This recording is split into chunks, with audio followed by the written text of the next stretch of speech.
Welcome everyone to the Cosmere Reads for season 2, episode 9. Number 9. Number 9. Number 9. Number 9. Number 9. Sorry. Gotta do some Beatles reference for you guys. What is the Beatles reference? I have no idea. Number 9. The whole song, which is number 9. Number 9. Number 9. Did not number know 9, this. Number 9. I think it's from I like the Beatles, but I don't know the entire. Yeah, it's a deep cut. I think it's from Magical Mystery Tour. Okay. I think it's off that album, either that or the White Album. Someone might Revolution number 9. Revolution number 9. I thought I knew everything off the White Album, so I guess my memory must be getting Let's see. It is off of the White Album. Okay. I remember the Gray Album, which was the album that was a crossover between Jay-Z's Black Album and the White Album by Beatles. Yeah. And that thing was pretty good. Let's see. Yeah, number 9 is it's off the White Album. Okay, gotcha. You know, it's got to be like 20 years since I've listened to that thing. It is like start to finish. It is 8 minutes of them just saying number 9, number 9, number 9. Obviously, I committed it to memory. Yeah.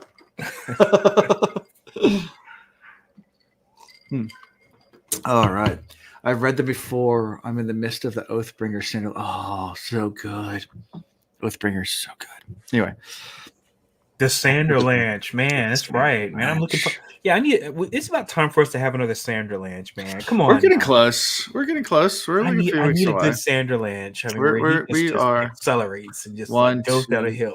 4, it's like a child like running down a hill with their arms flailing, just like in circles, just Yeah, we are like 4 or 5 weeks away from the end of the book, so we're getting close. Okay, getting close. Good. We'll get there. We'll get there. How's everything going? Oh, I can't complain, man. So yeah, doing good.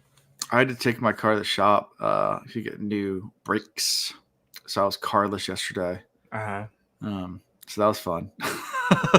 Yeah, I had to take my car to the shop twice this past week because I took it to the family reunion, and my electric car has these flaps on the front that open when it drives, specifically to cool the battery because it gets so hot. So I was like, let me go ahead and just get this done because the flap wasn't opening right, and I was like, okay. I don't want the batteries overheating, right? Yeah.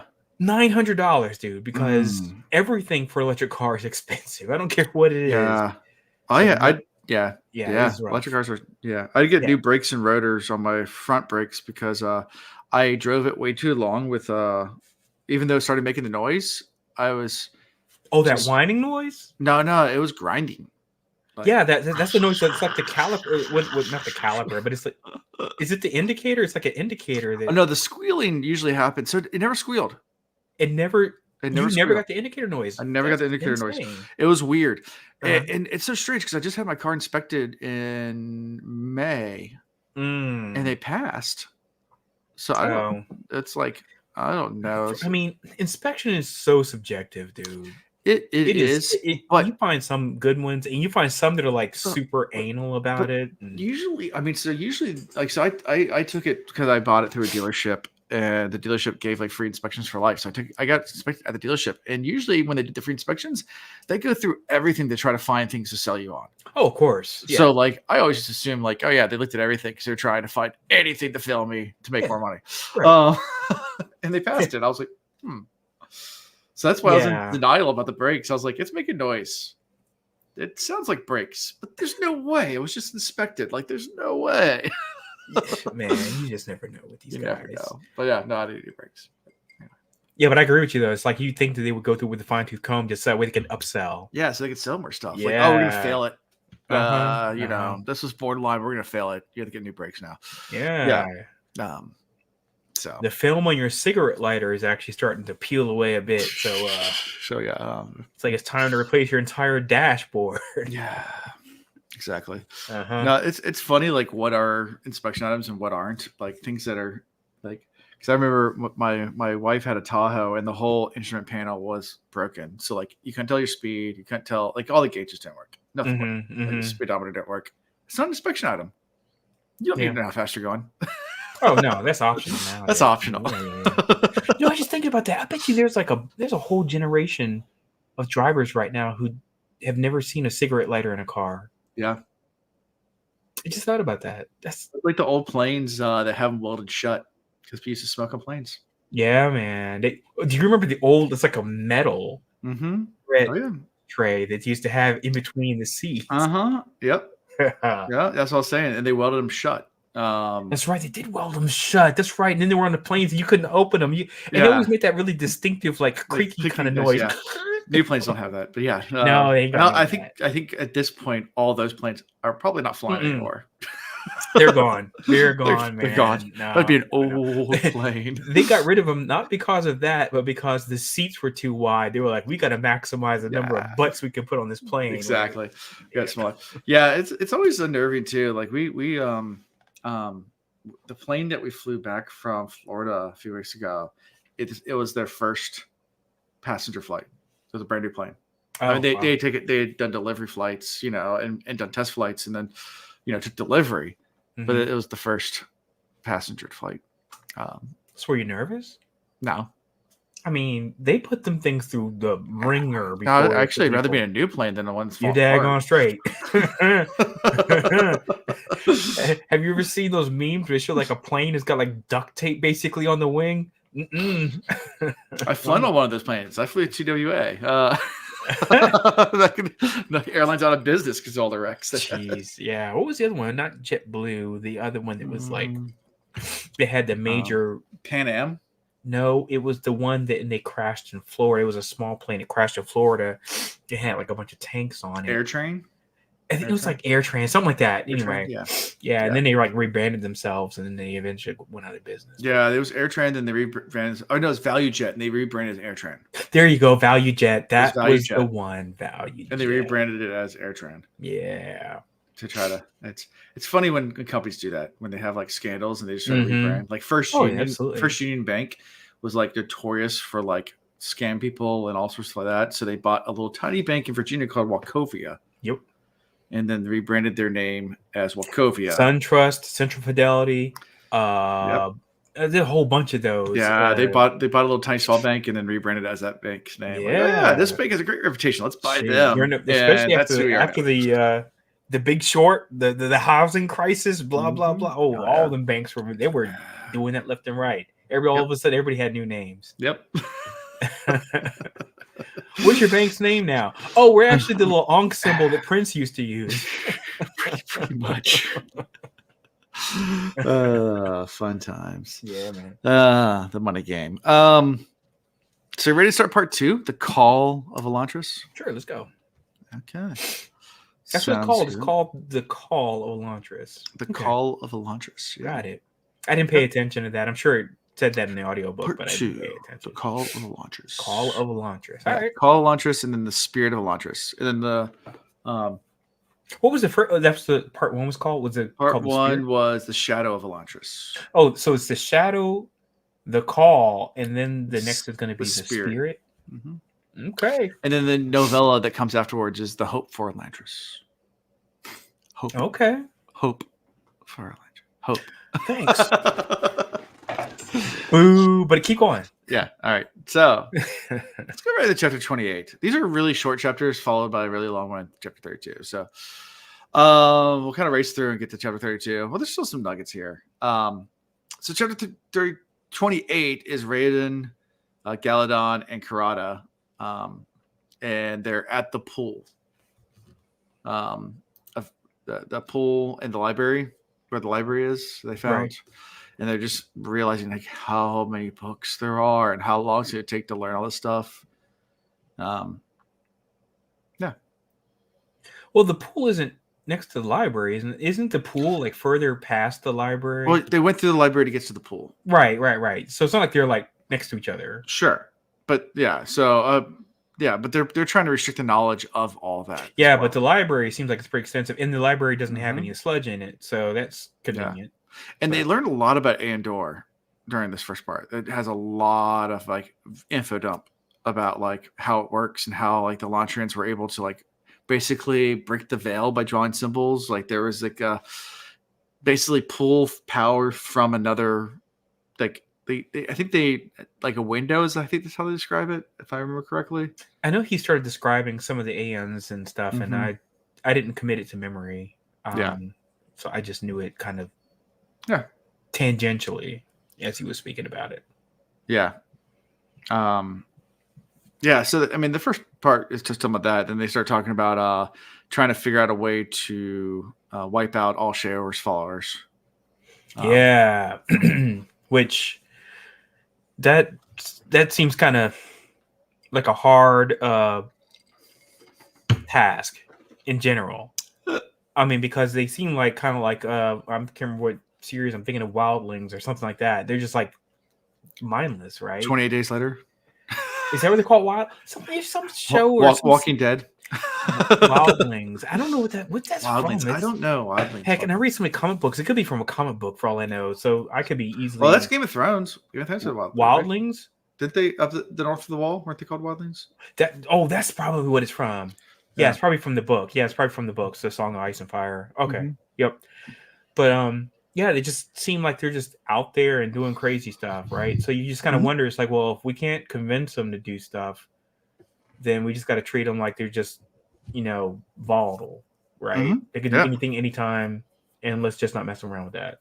Yeah, but they wouldn't try to figure out a way to, to trap or wipe them all out because they're just losing the war to attrition. Yeah, but I mean, it doesn't help though that their leader is also crazy as mother. Whatever. It's just like this little thing of a child. All of that is just like, well, how do you reason with that? Yeah. All she does is sit around and beg for food all the time, and she's just a little shop of horrors. Feed me, Seymour. Yeah, feed me. She's just she's the worst. I should get that clip. Feed me, Seymour. Little shop of shadors. I guarantee if you get the feed me joint, I bet you could probably use it for other chapters in this book because it comes up a lot. Yeah. So you might want to double down. I want to make a play called the Little Shop of Shadors. Little Shop of Shadors. Okay. We can make a shirt. Little Shop of Shadors. You know what? AI can make it happen right now. Now. I used AI to make a whole bunch of stuff, and I loved it. I was like, hey, make the Scotch cologne, and that thing like whipped it up. Oh yeah, no problems. I was like, go ahead, AI. Yeah, putting artists out of work. Yeah, no, it's one of those things where you want to be against it at the same time. It's I made this comparison at work the other day to someone that's like against it. Someone was making an argument against AI, and I was like, it's like the horse trader that was against cars. Yeah, it's here. It's not going anywhere. Yeah, just don't think that it's going to save and do everything for you. Oh, these people who like use it to write, and I get it. I get it as a student being lazy. Don't use it to write a paper. Okay, it is obvious that it's not you. It's got to be in your voice, right? Unless you use Quillbot. There's so many tools now that can actually suss out AI. It's not even, and they are like they're getting better because you're using AI to catch AI. You can use ChatGPT to have them write something, and then you can use Quillbot, which will then read what the AI wrote, and then look and see how much is paraphrased and how much is overlapped, and then rearrange words and letters to make it even more unique voice. And they compare it to all thousands of articles and use the AI to make it even more. I get all of that, but I'm saying that, like, for example, people know that I am known for me and my circuitous language that I use, where I just go into just flowery blah blah blah. So if I use some like obscure word in a paper, everybody's like, yeah, he does that, don't even worry about that. This guy drops the word perfunctory like it's nothing, stuff like that. This is Alando right here. I got a clip of you. He didn't fall. Inconceivable. Thank you. See, that's me. You know what that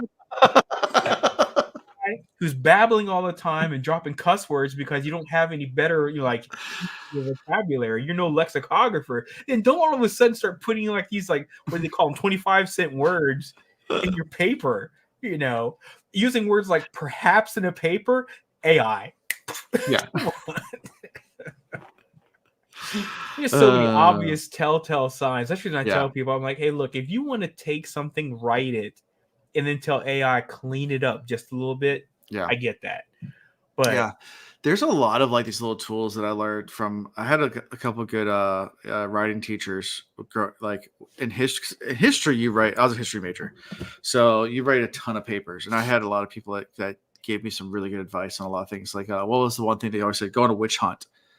So find anytime witch is used, like this witch can, like, this is that, so which can do this, and cut out the word witch out of everywhere, because a lot of times it's a filler word, right? A lot like or yeah.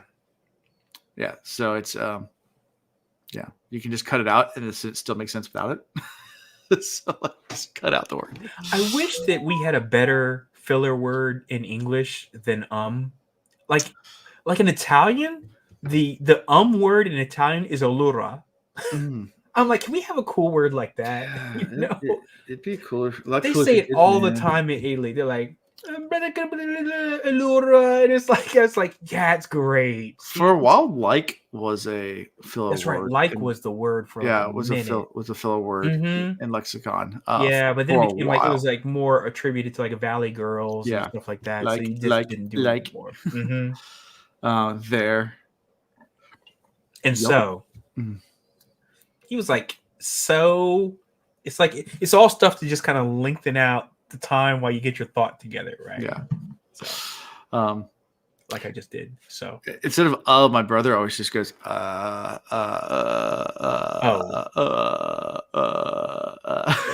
just elongates that thing right on out, huh? There's no M, it's just the right. Sounds like he's having a gastric flare up. He's a doctor. He can say whatever he wants. Again, might be having gastric flare ups. That's all I'm saying.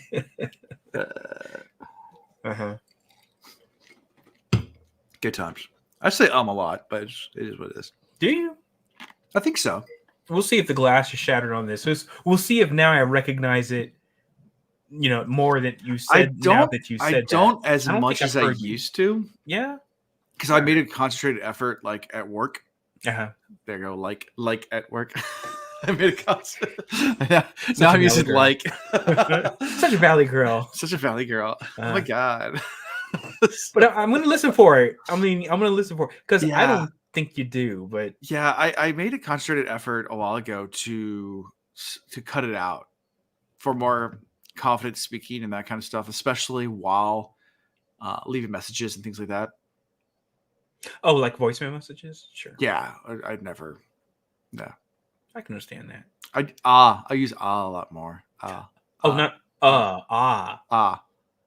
can now maybe, but see, I could be having one of those Mandela effects where I think you're doing it, but you really haven't been. I was like, that sounds like something you probably do a lot, but I don't. Now I'm just gonna say throughout this entire podcast on purpose, just to mess with you. You're gonna do like the Robin Scherbatsky on How I Met Your Mother, where she was like, and she did that, and then they made a drinking game out of it, and then she purposely said it a whole bunch on an interview and got people drunk. Yep, all the college students. I'm just gonna say, bros, higher, bop. Oh no, not all right, Hanson. Hey, those lyrics are really deep if you actually gotta read them. Do I have to? They are. I have never listened to a single Hanson song in my entire life. Let's see. You never heard one of them? Isn't one of them like a type 1 diabetic or maybe something? Yeah, which I feel bad for that. Like they like no one ever actually paid attention to the lyrics of it, but like there's of Bop.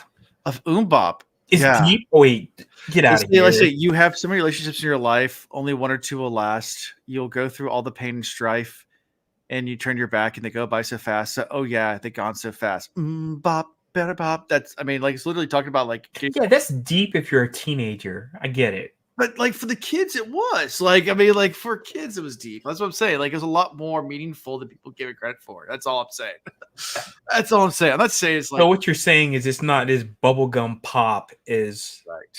what I would suppose. Exactly. Okay. I'm not saying that's fair enough. I will relent on that argument because I'm not saying you're it's right. like Thoreau. Right. You're not saying they're like the Bob Dylan of their era. Yeah, no. that they were a little better than if I was listening to the Backstreet Boys. No, if I said something about the Backstreet Boys, they're gonna come at me. I can feel it. Am I sexual? I feel it in the air tonight. Someone's gonna come at me if I say something about the Backstreet Boys. I just love the fact that it's just like a dude saying "am I sexual" and a bunch of his guy friends saying "yeah." Hey, Backstreet's back. Come on. We have gotten so far off course. It's okay. It's okay. That's what we're doing tonight. It is. That's all we do. That's all we do now.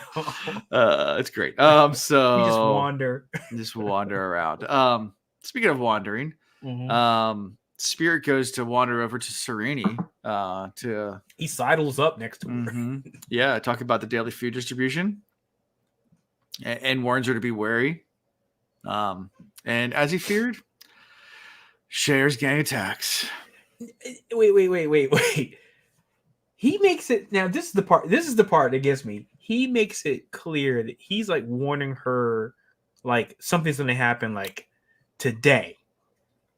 Like he has like insider knowledge. He's like, something's going to go down, and then nothing happens, and he's like, oh, I guess I was wrong. And then like right on cue, he's like, I guess I was wrong. You'll never expect the Spanish Inquisition. I didn't have it ready. I know you didn't. That's okay. It was just Oh like, no! Oh no! Oh no! Oh no! Oh no! Oh yeah! Is so I was like, why all of a sudden this particular night, that day, does that happen? I don't know. I've got no rhyme or reason to it. I found it interesting though. Yeah. So it's funny how life works sometimes. Mm-hmm. It's just funny. But some people would say it's ironic, don't you think? It's a little too ironic. Right. Yeah, I really do think. The irony is the song is not ironic. It's not. We got so into music talk today. All right. So the fact that that he says that, then this happens, I was like, oh dude, your credibility is going to go in the crapper, because now it sounds like you were trying to warn her to make sure she was like shielded because you planned the attack. And then she looks over and he's sheepishly got like a bag of food he had for the, what is it called? The Hayod? Is that what he calls the Hoyd? Hoyd. Thank you. No. He's got the bag of food for Hoyd. He's like, whoops. And I'm like, dude, you seem like you're so much smarter than all of this. And then in this particular chapter, I was like, I'm going to say it. The writing got really uneven here. It did. The writing got so uneven here. And I was like, nope. Nope. You can't sell me on this one. I'm sorry, Brandon. Yeah, she's just all of a sudden like, you're trying to withhold food, aren't you? The whole thing, I was like, oh, this is rough. And Spirit's like, yeah, kind of. But yeah, we don't want people to eat this because there's going to be slaves to the food. It's, we don't need this. This is bad. I mean, I do like the fact that who's her dude? The night guy. Yes. It is. Is it? Oh gosh. What's his name? He's the general. Yeah. Anyway, I like him because he comes up a couple times in this. Iandel? Is that his name? Iandel sounds right. Yeah, that sounds right. Yeah. And then of course, I'm like super shook up about his guard Sailing getting injured. That was rough. I was like, no, not. I mean, he's just taking knocks on bumps and bumps. And I'm like, nope. I was like, he can't keep putting himself out here like this. He's going to get taken out. Yep. And when he does in this, chapter, I was like, are you kidding me? This is fine. This is going to happen now, right? Yep. And sure enough, he goes down. I mean, it was like a cudgel or something that they used to like hit him in the. I was like, yeah, nope, he's done. He goes into a catonic state. Yeah, and then he's like, just repeating a mantra, like he's like, I was going to protect you or save you or whatever he says. I can't remember. Yeah. But he keeps saying it like a mantra, and I was like, oh man, he's really shook about it. And then that's when Hrathen says, oh, he's done. He's gone. And I was like, no, he's not. He's fine. He's fine. Just put that Joker on some crutches. He's no. He was like, he's done. He's done. Like, son of a that emotional damage. Yo, it takes me right back to my boy. From Mistborn. He became Spook. No, not Spook. He said eyes. Yeah. So we said Marsh. Marsh. Thank you. Okay, this is that type of situation for me because I hated when Marsh like flipped and the whole deal. This is like that for me, but of course he's not going to turn evil, but just the fact that he's like now become part of the mindless. Yeah, that really. It kind of got to me. So I was like, that's rough. Because he was like loyal and strong and skilled and he had everything going for him. Yeah. So like Hodor, yes, definitely. Hodor. That's a Hodor situation all day long. Yeah. Just keeps on saying Hodor over and over again. Hodor. Yeah, man. Hold the door. That's a rough situation. Hold the door. 29. You ready? Yeah, let's go. All right, Serene and Ash, they return to the carriage to go to the palace. Like, awesome. Sorry. One quick thing. Help me, because I felt like in chapter 28, the perspective kept changing. It was Raiden's perspective, all from Raiden. No, because then Serene, it goes from her point of view for a while at the end of the chapter. And that really threw me off a lot. And again, that's the reason why I say the writing is very uneven right here. I didn't like the fact that it switched over because then it went from her point of view back to the end of the chapter. And I was like, whoa. These chapters are like, it's from one person's perspective. And I was waiting. I even rewound it to make sure I didn't miss the fact that it changed to the next chapter. Yeah. And it had not. Okay. So anyway, that was the other reason that the writing. It was Stance's first book, trying to experiment while doing a book. It's what writers will do. I'm fine with that. Trying to change things up. Ooh, let's try this. Be edgy. Robert Jordan did the same thing with Wheel of Time. Like he did the which is the most in Eye of the World, the first book for. I already packed that book. By the way, I'm moving, so that's why you have boxes and stuff in the background.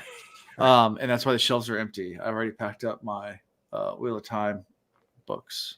So I was like, in Eye of the World. I don't remember reading Eye of the World and thinking anything like that. But I don't. But there's this one scene when they're traveling on the road to Camelin and they're having a fever dream and they have a flashback. And then within the flashback, they have another flashback. So it's like a flashback within a flashback. And it was like a literary device that Robert George, he never did it again. But he was trying to do something like different. Yeah, sure. It's like once you get the timeline, it makes more sense, but it's really confusing. Yeah, I mean, look, if there's a time to take a big swing, it's in your first book, right? Oh, yeah. Try to do new things. Try to do something different. Sure. But it was enough to throw me off because we've done Mistborn. Which is a later book. Yeah. Right. And so it threw me off enough where I was like, wait a minute, what happened here? And it just really, it took me out of the element for like a while. I was like, wait, why are we on Serene's point of view? Anyway, so. But Serene's in the carriage right now. You know, and she's really upset because Spirit deceived her. And she's withholding food. And how she was falling for dude. How dare he? Yeah. She even said, that in the last chapters that she was like looking wistful and they thought she was looking wistful at Lord who cares. But really it's because she was thinking about Hrathen. So she had them. She had them hooker eyes. Some bedroom eyes. Mm-hmm. Bedroom eyes. She's like, "How you doing, sailor?"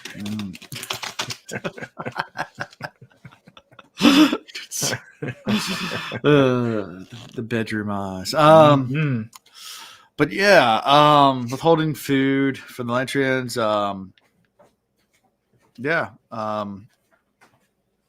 Kind of, but at the same time, this incident will cause prejudice against the Elantrians to be reinforced. So she's kind of doesn't want to share it that much.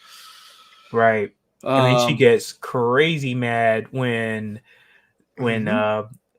father-in-law about to send all the armies, and she's like, "Oh hell no, you do not!" And then she lays him out. I mean, good God! Yeah. I mean, it like really messes with like the whole power structure.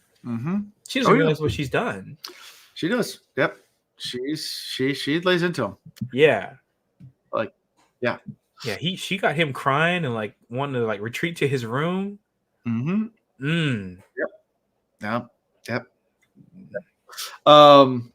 So convinces him like through blackmail to cancel the attack, and she turns back to the city and is like, "Hey, there's orders from Iadon. We're canceling the attack. You guys can go home now." I was like, I got orders to cancel attack. There's nothing about me going home. I ain't going anywhere. Right. That's right. She's like, I want to attack, but I'm going to stay right here. Yeah. I'm staying right here. And then she sits there and waits until the other order comes in finally. Right. Because it was two things that went. So first it was the ion went, like flew. Yeah. And then it was writing down a retraction on the orders itself, which had to be traveled by the chief guard or whatever you want to call it. That it had to actually chief guard. That sounds terrible. It's actually like the head person of the King's Guard, I guess, is probably the better way to put that. And then he's got to ride it out there with the King's seal and all the thing. So that's that's how that had to go down. So it was like a wait. We didn't know how long a wait until we get to the next chapter. Yeah. Well, before that, she does look back at the Elantrians that are all like really bad wounded from the attack. Like there's just people that are like missing limbs, all sorts of stuff. And she looks down and realizes that it has this epiphany, like, oh, they don't actually need food. Yeah, because this Joker is like missing legs, but she sees his arm still doing things. Yeah. And she's like, oh, they can still live after all of that. Yep. And then she sees Spirit cradling the body of, I guess it's is it Salen? Yeah. He's still cradling. And she's like, even a tyrant can still, show empathy, or something like that. I think is what she says. So she regrets being upset with him. Yeah. She feels bad. She's like, oh, he cares. She got a little remorse, a little regrets. Yep. Yeah. So she goes to Uncle K, Hunky K's house. Hunky K. Hunky K's house to seek refuge. And they're like, yo, we heard what you said to the king. That is that's a baller move. That's gangsta. That's a bold move. It's a bold strategy. It's a bold strategy, Cotton. Let's see if it pays off for him. Yeah.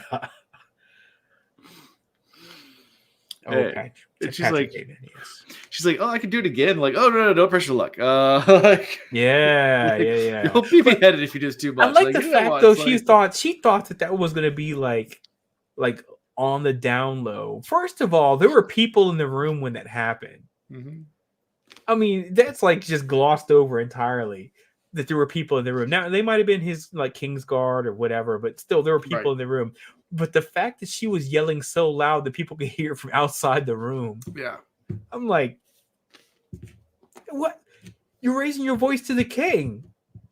I mean, everyone's gonna know.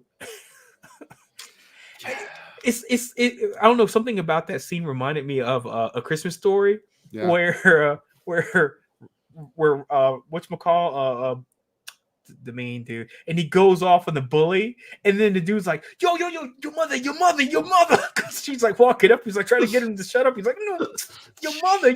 That's the way it is. It's like, that's the way it is. It's like she's yelling at the king. You don't do that, but there's nobody to be like, yo. Yeah. The servants are just in the corner, just doing like, Awkward. You know what? No. word. Oh, I love that one, dude. Heel joint. Key and Peele. Oh yeah, Key and Peele's. Oh man, they're great. K and P, I love it. Yo, K and P all day. You want to go? You want to go, man? You want to go? Yeah, we can go now, man. That's cool. Like, oh, he wants to go. Oh, he wants to go. Jeez, let us find out that someone in one of these books is named Aaron. It's going to be Aaron all day long. Aaron. Absolutely. 100%. Yeah. So as they're discussing, the launchers are about to be attacked and the browbeating of Iadon, Hrathen comes in. He's like, "Yo, did you hear?" And like, "Yeah, we're talking about it right now." Like, "Yeah, she's here." She told me, like, "No, not that." He's like, "Not that." Like, that's old news. You'll never believe. That's yesterday's news. Who got the Riode and who got the COVID? Who got the vid?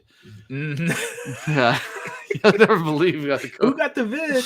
I guess that's 2020. Who got the Mpox? The Mpox. Okay, I love it.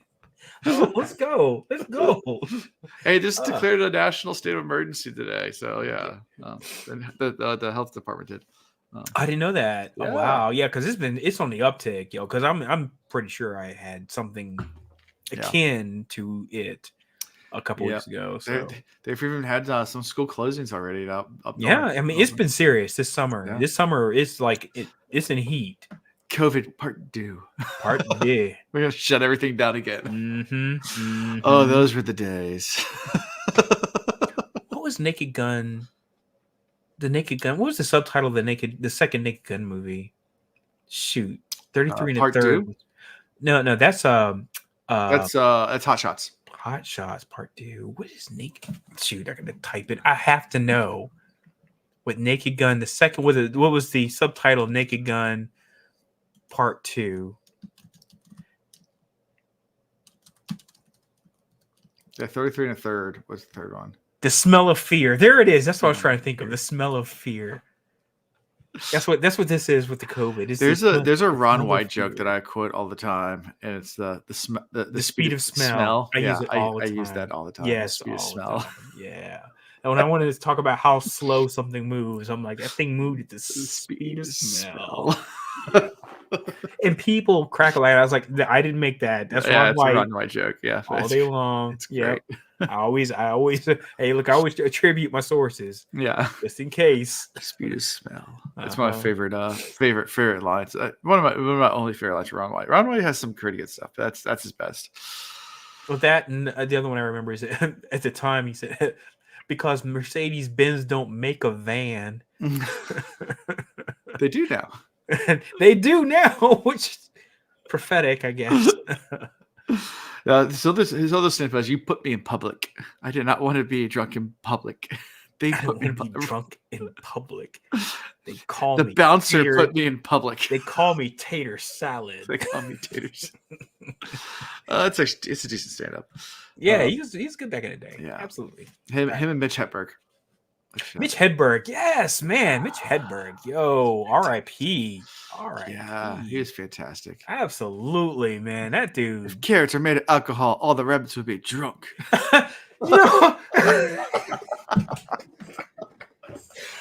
I hate how much I can laugh at a Mitch Hedberg joke. I swear, that Joker. Oh my gosh! If there's anybody out there who has not listened to some Mitch Hedberg, please That's fantastic. It's fantastic. Please do. He was the new version of the one-liners. Oh yeah, and he killed it every single time, and I loved him. Yes. R.I.P. to that dude. Oh my gosh! Yes. Right. Yeah. What was it? Alcoholism is the only disease that people yell at you for having. It's the only. It's like, yeah, you're right. He's like alcoholism is the only disease that people yell at you for having. No one says like, "God damn it, you have lupus."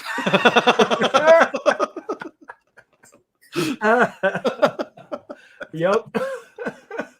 Oh my gosh! Now I gotta go listen to some Mitch Hedberg because oh man, I could listen to that for hours. I mean, Patton Oswalt's always gonna be like my number one because I love that dude and I like how cerebral he is. But Mitch Hedberg, though, oh my god, this dude.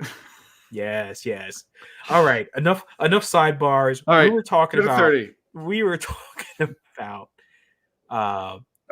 Getting the vid. In the vid. Got the vid. Oh, in this chapter, though, it doesn't say who it was, but we find out the next chapter. But well, not there's any surprise who it was. 30. It's like literally a 3-minute chapter. It's super short. But like it's Hrathen wakes up and he's now splotched and like immediately walks down to the chapel.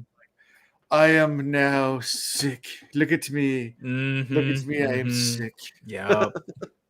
He's got the not the loop, the leprosy. The leprosy, yeah. Yeah, no one to touch him. Yeah, so he's getting like all like set up and cleaned and robed and given his basket of fruits. Yeah, and Dilaf looks at him in hatred. Like, of course he does. You're one of them now. One of them. Yeah. Yeah. So he's sent out there, and he gets thrown to the gates, and he immediately throws his food to the side and kneels in the courtyard and just starts praying to Janet. And I think he does it like 3 times or something like that. Yeah. And I was like, did he think that was like gonna just take 3 times? He was gonna get fixed? Is this like, this ain't like Ruby Slippers and you just click your heels 3 times and you're like healed? Maybe. I don't know. But of course, the whole time I'm thinking to myself, I was like, okay, so whatever thing you drank gave you this. Yep. And I'm expecting that exactly how long it's going to take for it to wear off, for you to turn back. I don't think he knows a whole lot. I mean, so, but look, he knows either way it goes. He knows it's temporary. Yeah, that's where I'm getting. That's where I'm conjecturing. Yeah, and 3 times of prayers, I was like, that's a bit soon. Yeah, so I'm waiting for like a day. That's what I'm thinking. A day, 8 hours. Yep. So chapter 31. Yes. Raiden brings Salen to the suicide pool or whatever you want to call it, the pool. Oh yeah, the pond where the last guy was dropped off in. The elderly dude to take his bath. Yeah. He took his 1, 2, 3. Splish splash, I was taking a bath. Sorry, okay. That was probably insensitive. That was new. All right, but he was taking a bath. We're kind of in the middle of the whole ritual. It just kind of thrusts you into it. It's like the middle of the ritual. But it's been like 3 days, and he put him out of his misery. So because and he doesn't immediately like disappear. He bows for a while, then it's like his eyes like look up there or something like that at it, or not at him, just like look up, like blindly in the sky kind of thing, and then he just kind of melts. Alka-Seltzer fizzles. Yep.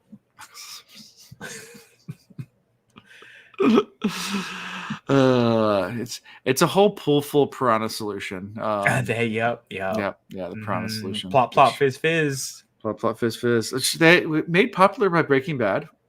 Which they did not use the correct formula in Breaking Bad on purpose because they didn't want people actually making the stuff. Oh my gosh! I mean, I read so many stupid articles about that. The formula is actually really easy. You can make it. It is super freaking easy. If you're really that worried about trying to figure it out, there's like so many resources you could find. Don't go to TV. Please don't. Don't go to TV to find out how to make stuff. Yeah, you can make stuff at home. But we're live on the internet, so I'm not going to tell you. Go find your own. It reminds me of the terrorist cookbook. Whenever he's like, "Oh, you know how easy it is to make blah blah blah," and I was like, "Do you know how easy it is to find this stuff now anywhere?" Yeah. The terrorist cookbook terrorist cookbook was edgy back when you had to print it off on a dot matrix printer because that was like the only way you could read it. It was like download it off of a bulletin board and then print it all out. I get that.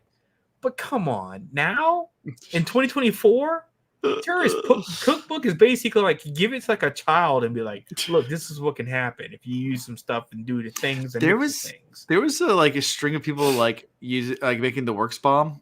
Yeah. The works. Yeah.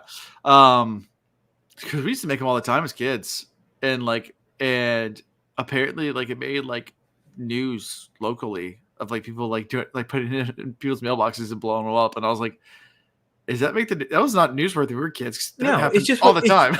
It's just what happened when kids would get hold of information. They would blow some stupid nonsense up. I mean, kids were like rolling into they were rolling into dog houses and blowing up dog houses. I mean, just because it was like, oh, it's a thing. Yeah. Oh yeah. They wanted to see a doghouse explode. Okay, blew up sure. A lot of stuff when we were kids. Yeah. Yeah. Lit a lot of things on fire. Blew up a lot of things. Yep. It was fun. The 80s were a wild time. 80s were a different time. The 80s were a different time. 80s and 90s. Of course, back in the 80s, one of the things we used to do was go ring a doorbell and run away, which is now the dumbest thing you could ever do with ring doorbells. I mean, now they have video evidence of you walking. And think about how dumb that is. I got a ring camera. Think about how dumb the concept is. You run up to a house, you ring the doorbell and run away. And the joke is you made someone get up out of their chair to go answer their door. Yeah. That is the dumbest kid joke ever. I made you stand up. Yeah. What? Yeah. I mean, now the dog poo one in the bag, I never got that. The fire, like the fire. You light a bag of dog poo on fire. Who steps on it? It's like if you see a bag of dog poo on fire, like on your front porch, it's like, well, my front porch is concrete, so I'll just wait for it to burn out. Oh, it smells bad. Guess what I'm gonna do? Get a hose. Yeah. We were a lot better about pranking as kids. We had a friend of Ian, my co-host from the Reeds. Yeah. His older brother Jared did like a fantastic Russian accent. And at parents' house, we had an outdoor intercom system, so we could hit the button and talk to people outside at the door. Right. So we would order pizza and like hide like a $20 bill because that's how much a pizza cost back then, with the tip and everything. It's $20. I think that's for 2 pizzas. I was gonna say you get a lot more than one pizza. Yeah, I think it's like 2 or 3 pizzas. But anyway, you're getting a Little Caesar pizza deal, man. Pizza, Come on, yeah. But we leave $20 in the doormat and like with the intercom, and we'd sit there and watch the window for the pizza man to come. And there's one time when like the pizza man was on the way, the mailman showed up first. And the $20 bill is just showing right there. He looks down at it, and immediately Jerry goes to intercom and goes, "This is Kimmelnitsky. You see the $20 bill? Do not touch the $20. Or we will release the dogs." This Russian accent. It's fantastic. Fun times. But we used to the only thing I ever did, I'll admit, one thing I did do. I used to work at a place called Crystals, which is like really popular in like the South, and I love Crystals better. I like Crystals better than White Castle. Still stand by that. Not that there's Crystals like near me. I'm glad they're not, because I'd be like a 280-pound guy right now if that's the case. But I was responsible for like picking up the orders on the drive-through, and back in the day, I could do a perfect Bullwinkle impression, and so I would answer it, and I can't do it now. Yeah. I'm trying to. I can't even put it together vocally, but. Anyway, so I would answer it and I would be like, "Hey, welcome to Crystals." Blah, blah, blah, blah. And again, it was perfect back in the day. Hey, Rocky. Yeah, and they were like, people would be laughing in the car, like, listening to the order, and then they would get to the window and I would be deadpan as hell. I'd be like, "Hi, your order came to 765," and they're like looking like, "Oh, who's gonna be the funny guy in the window?" And I'm like, "Yeah, your order came to 765. They're like, "Oh, okay. Who's the guy that did the order?" I was like, I took your order. What's going on?" They're like, "Oh my gosh, you had such a funny voice." You think my voice is funny? You think my voice is... Have you seen the prank videos on the drive-through, or some like knowing that they sell Coke products instead of Pepsi products, and they ask for Pepsi on purpose? Have you seen that? So There's videos about there. They go through the drive-thru. They're like, "Yeah, can I have a large Pepsi?" And they're like, "Oh, we sell Coke here." I was like, "Can I have a gram then?" Okay. Sure. I get this. Funny. I get this. Okay. And the person on the other says, "Do you want to hooker with that too?" Okay. I can get this. Sure. Yeah, sure. It's pretty good videos. Yeah, 9/11 changed a lot of things. We used to be able to take our boat and go up to the aircraft carriers at Norfolk and literally put our hand on the aircraft carriers. No one cared. All the sailors thought it was funny. The kids coming up to touch the Navy boats. Yeah, they didn't care. Oh, well, I mean, hell, you say 9/11. I mean, there was a bunch of other stuff. I mean, the coal bombing is what changed that. So I grew up. Yeah. See, there you go. Thank you. So I grew up in a military base. Mm-hmm. And there was a bunch of stuff that happened before 9/11 that changed a lot of things for us. Yeah. So there were some bombings, yeah, other types of attacks, and they started clamping down on the military bases. And so the coal bombing in Aden. Yeah, there was coal. There was a bombing of a base in, was it Nigeria? That doesn't sound right. It could be Kenya. I can't remember. Anyway, but there was a bombing there. Then there was some attacks in Somalia. That was in there. Everything was going Black Hawk Down. All that.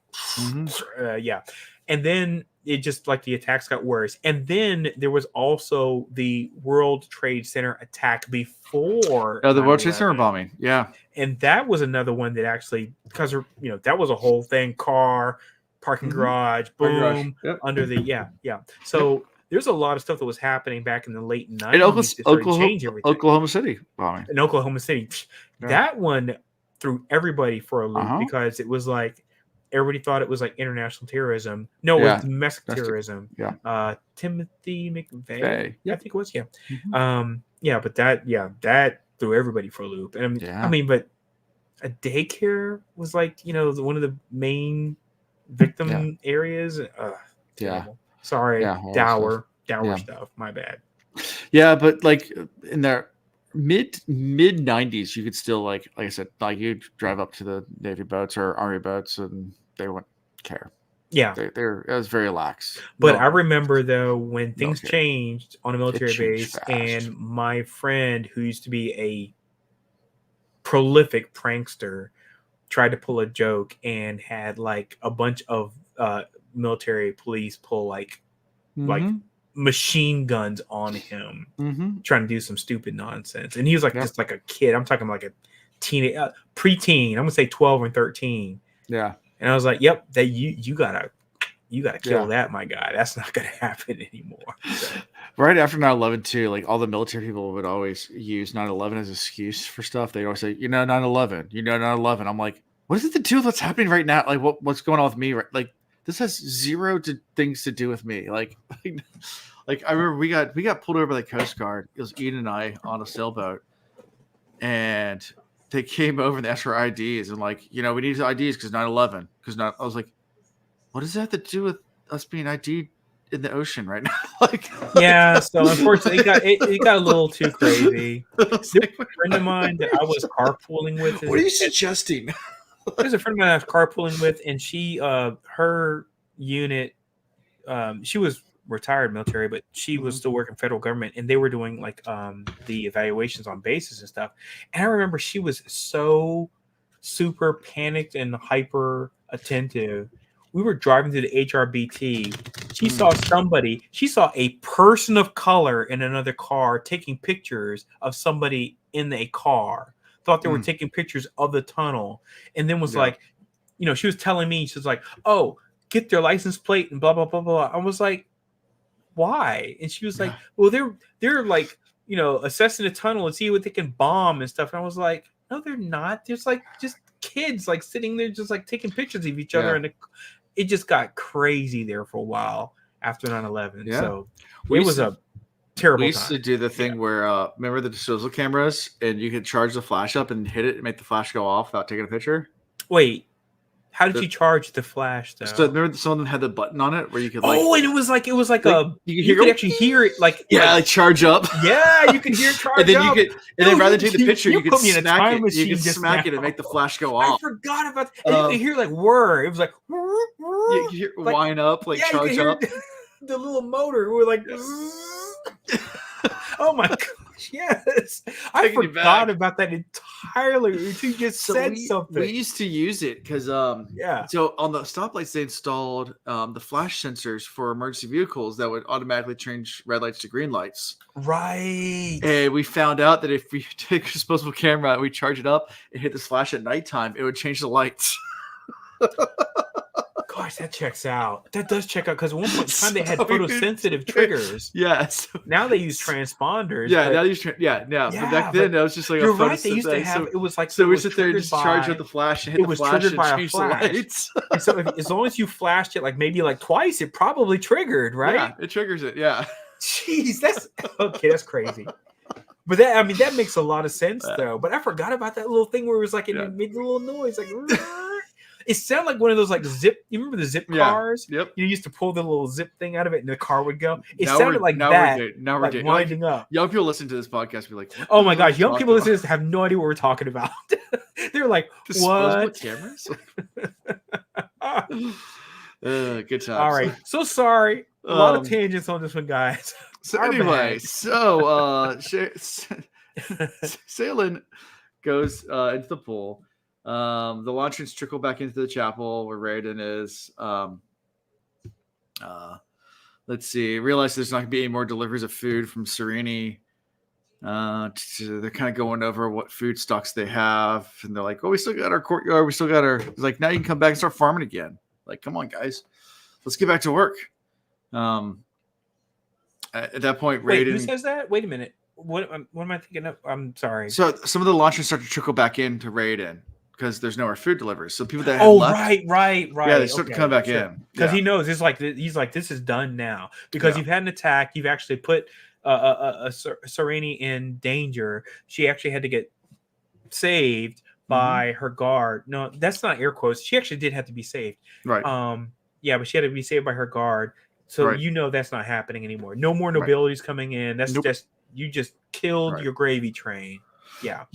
And they start talking about like, now that we're the only ones that are going to have food for foreseeable future, we got to get our defenses up. And like they start discussing everything, and they're like, you know what, we probably should just go and take them out now because they're probably like a dozen of them left after all this. Like there's not anybody left. They also discussed they'd seen Hrathen, and they're like, I guess this is right at the same time where Hrathen comes in. Yeah. So Hrathen and Galadon, they go down and see Hrathen, and they're like, let's help him. Let's go help him. And then right as soon as they're about to approach him, three of Sheor's guys come up. And this guy is like,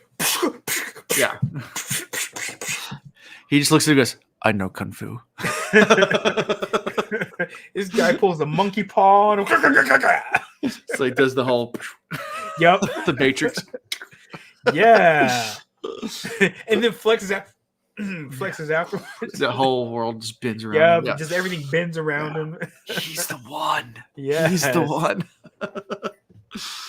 And they're good like, for him though. And Hrathen's like, I've heard that the monks all train in the monasteries, but good Lord, I didn't know. Like, I was shocked. These like Shaolin monks, the Shaolin monks that are all So at this point, Hrathen and Galadon decide just to go ahead and take a risk, and they go into Sheor's territory and go right up to her, and she's in there. I want food, and like they just throw down the uncooked grain, and they're like, here you go. Yep. It's like, we got food. Here you go. Knowing that they can't eat the food because it's not cooked and they don't have the capacity to cook. Right. They drop the food and then they just like mic drop, walk out. Mm-hmm. Food. Yep. Deuces, and then they just walk. I'm like, pretty much. That's a maneuver, I guess. Baller. Hey, just mic drop. Yeah.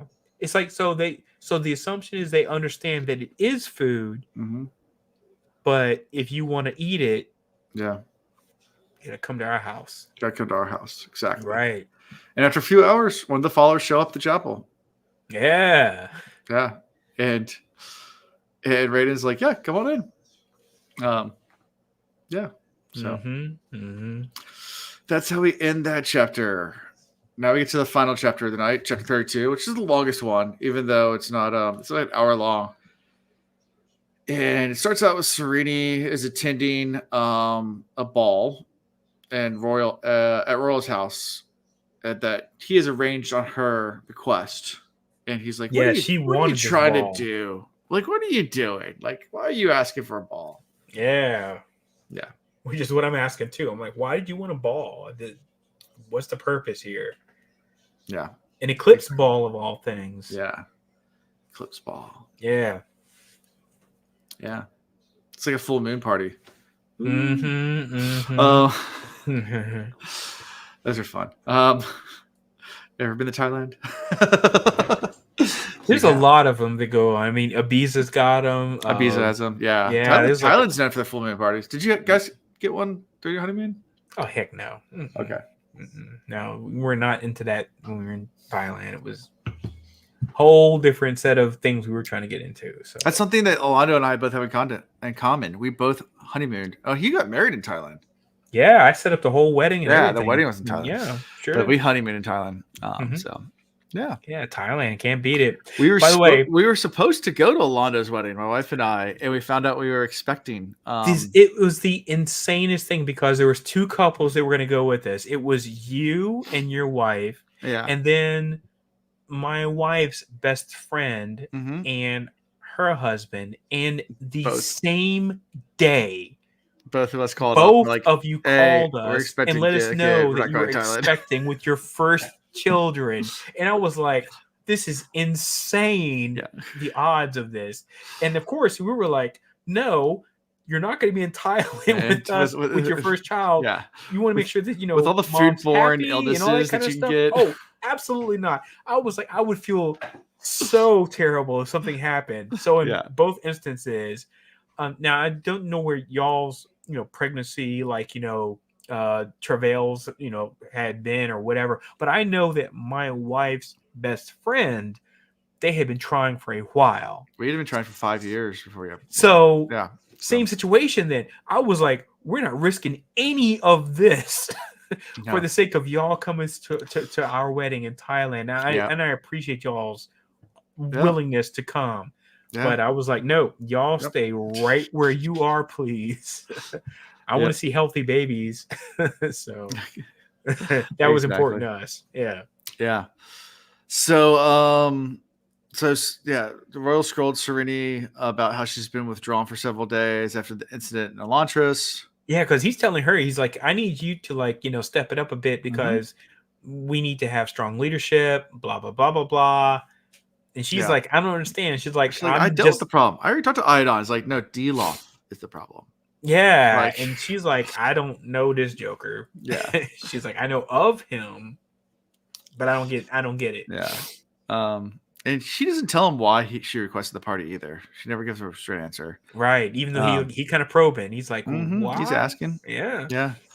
And Royal escorts Serene, and Serene realizes immediately like this might be a bad idea because he's like one of the most eligible bachelors in all of,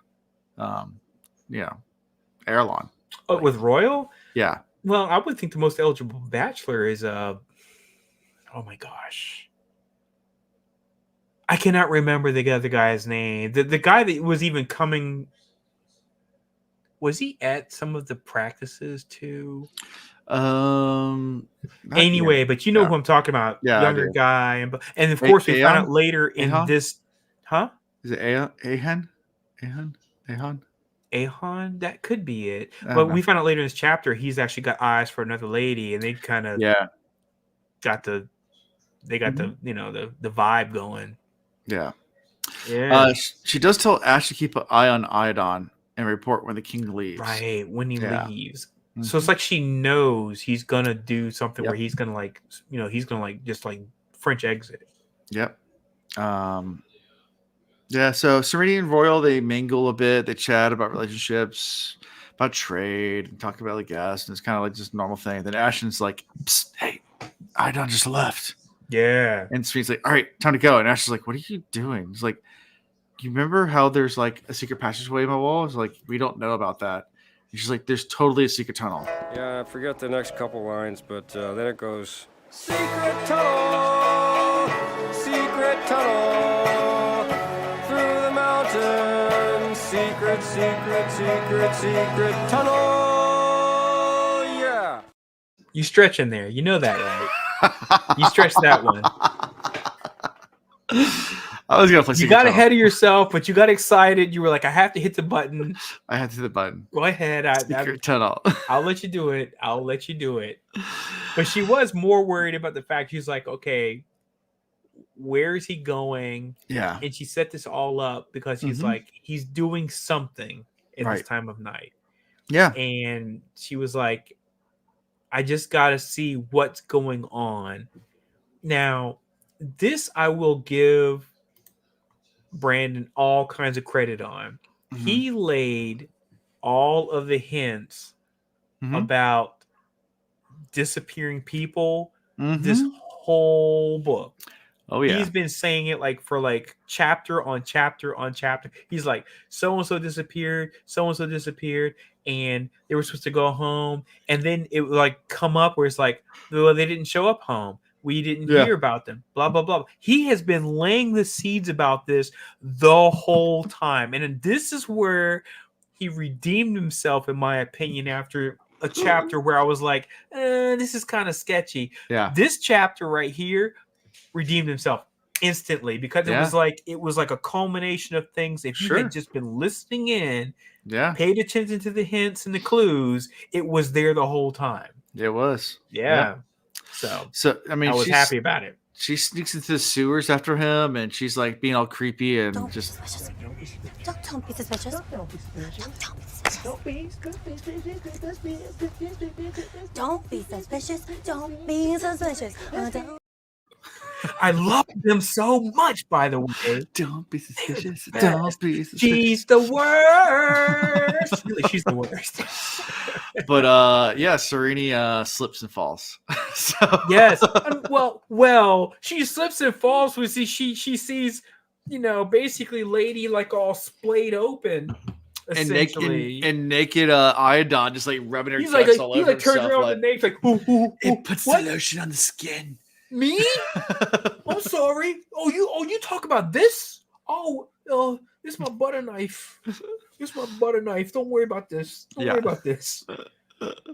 the thing that got me though is when Dilaf is there, I was like, wait. Well, that's after everybody else runs in.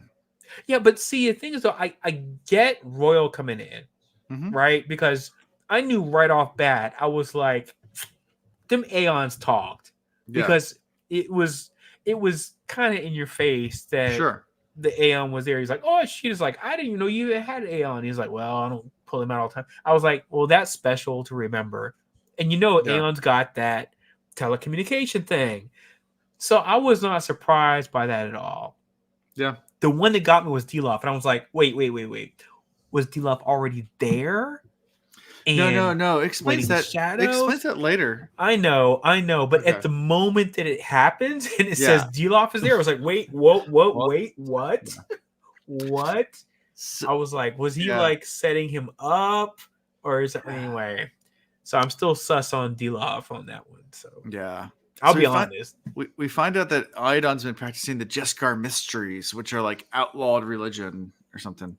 Now, of course, now I'm going to go back and listen to the chapters early where they start talking about the mysteries. Because there was, I feel like there's probably some hints that were dropped. There were there's one person that said like, no, not the mysteries. We actually Jessica, but not the mysteries. Like, no, we're not. They're not crazy. But I feel like there's something about like sacrifices or something, and I just like kind of want to go back and listen to it, but I just haven't put in the effort yet. So sure.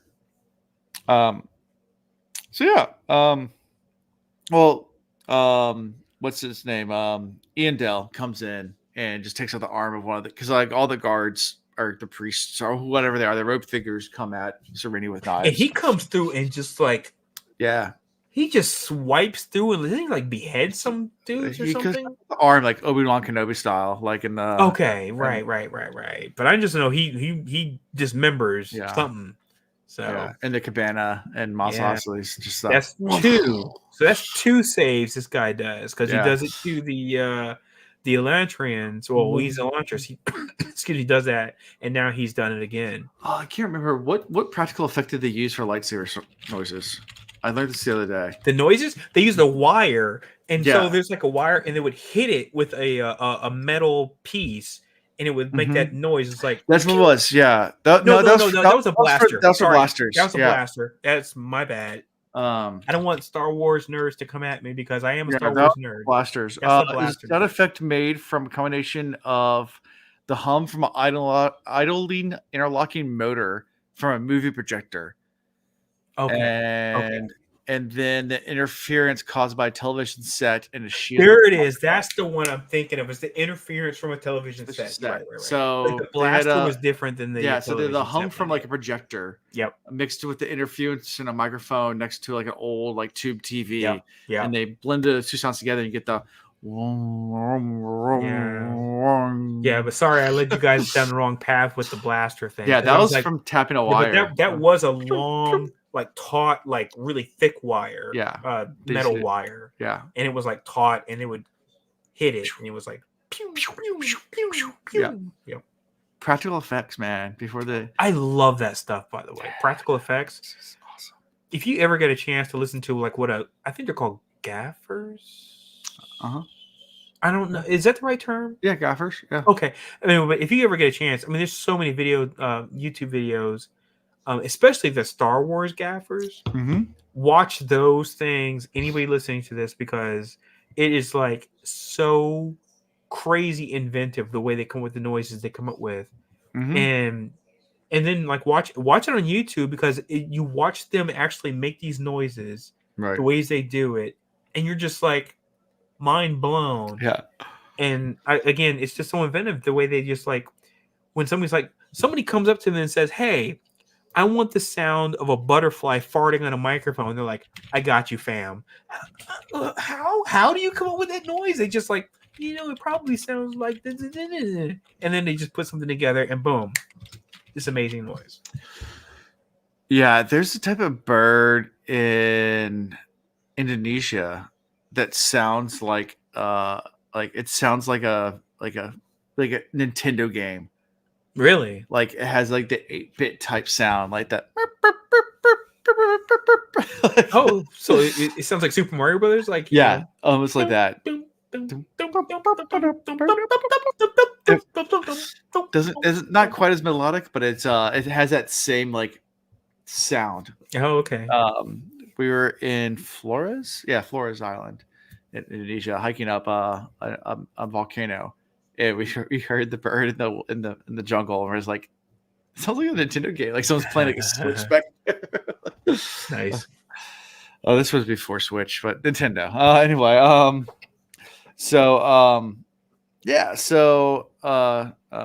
Iantel saves Sariti. They find out about the Jessica mysteries.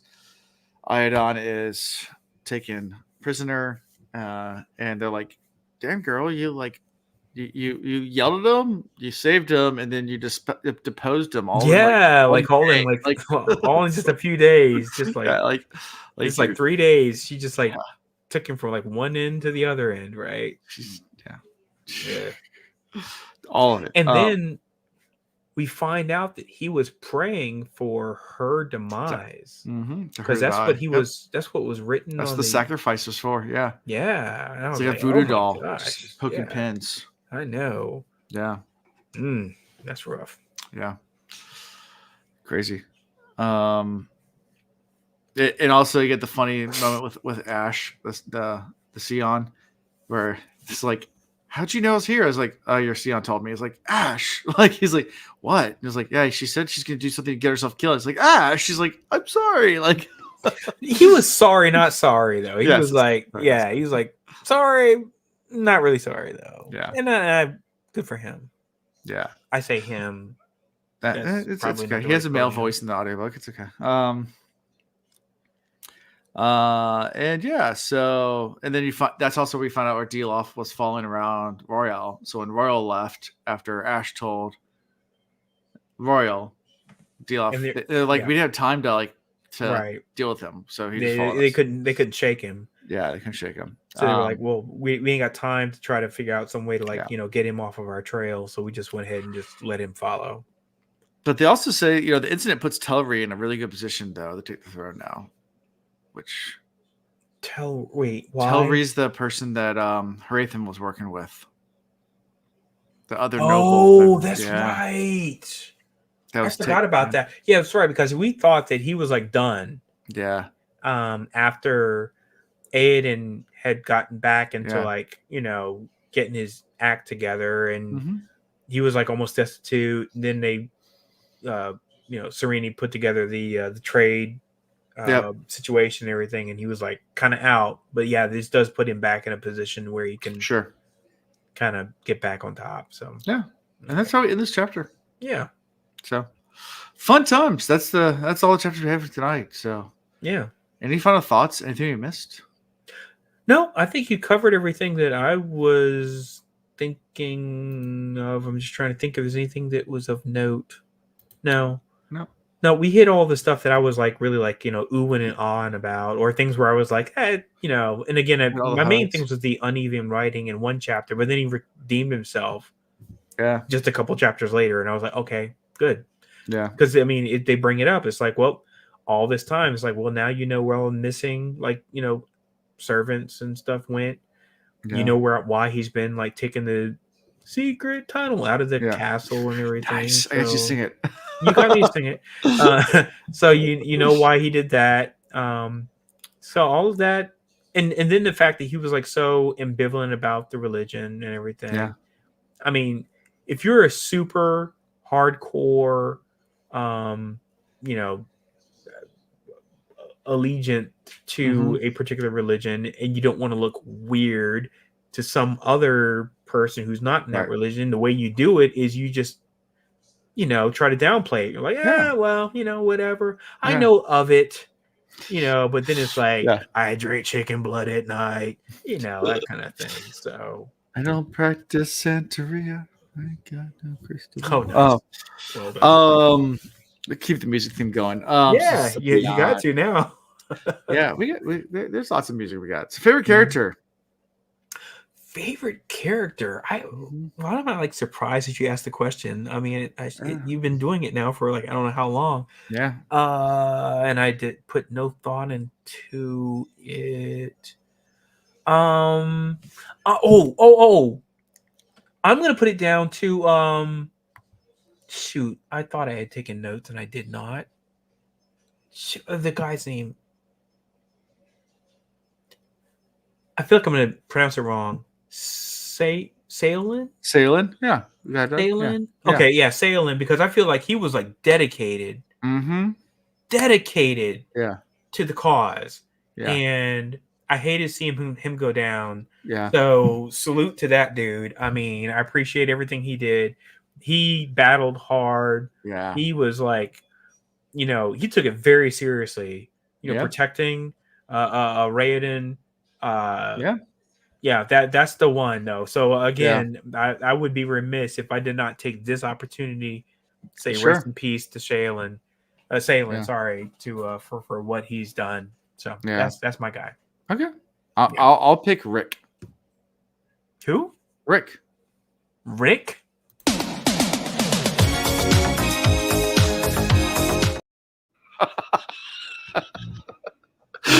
You're telling to hit the sauce a little bit tonight. All right, I'm done with this episode. I'm done.